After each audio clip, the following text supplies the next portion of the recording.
உறுப்பினராக தேர்ந்தெடுக்கப்பட்டிருக்கீங்க. நன்றி. செயல்பாடுகள் நாடாளுமன்றத்தில் என்னவா இருக்கும் போது என்ன திட்டங்கள் இருக்கு மேடம்? நாடாளுமன்ற கூடுறதுக்கு 18ஆம் தேதி கூட தகவல் இருக்கு.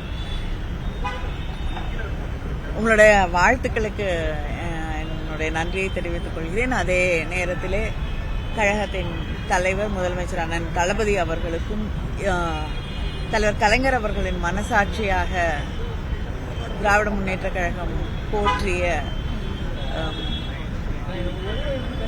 திரு மாறன் அவர்கள் இருந்த அந்த பொறுப்பிற்கு என்னை தேர்ந்தெடுத்து தந்திருக்கக்கூடிய முதலமைச்சர் அவர்களுக்கு என்னுடைய நன்றியை நான் தெரிவித்துக் கொள்கிறேன். திராவிட முன்னேற்ற கழகம் தன்னுடைய கொள்கைகளை எந்த காலத்திலும் விட்டுக் கொடுக்காது.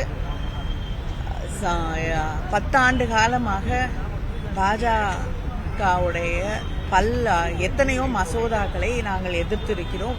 தொடர்ந்து சிறுபான்மை மக்களை, இந்த நாட்டின் அரசியல் சாசன சட்டத்தை காக்கக்கூடிய வகையிலே, சமூக நீதியை காக்கக்கூடிய வகையிலே திராவிட முன்னேற்ற கழகத்தின் செயல்பாடுகள் தொடர்ந்து இருக்கும். இதுதான் முதலமைச்சர் எங்களுக்கு சொல்லி இருக்கக்கூடிய அடிப்படை. நாடாளுமன்ற தேர்தலுக்கான தேர்தல் வாக்குறுதிகள் தயாரிக்கிறதுல நீங்க முக்கிய பணியாற்றுறீங்க. பல முக்கிய வாக்குறுதிகள் கொடுத்திருந்தோம். கல்வி கடன் தள்ளுபடி, அதே போன்று நீட் தேர்வு, பல முக்கிய வாக்குறுதி கொடுத்திருந்தோம். ஆனா இப்போ ஆட்சி அமைக்க முடியல. வாக்குறுதிகள் நிறைவேற்ற திமுக என்ன நடவடிக்கை எடுக்குது? இந்த வாக்குறுதிகளை நிறைவேற்றுவதற்கு நிச்சயமாக இந்த விஷயங்கள் எல்லாம் நீட் தேர்வு தொடர்ந்து போராடி கொண்டுதான் இருக்கிறோம்.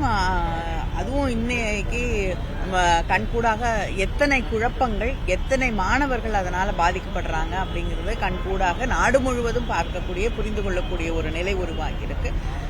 தொடர்ந்து நீட்டுக்கு எதிராக திராவிட முன்னேற்ற கழகம் செயல்படும். அதே போல ஆமா,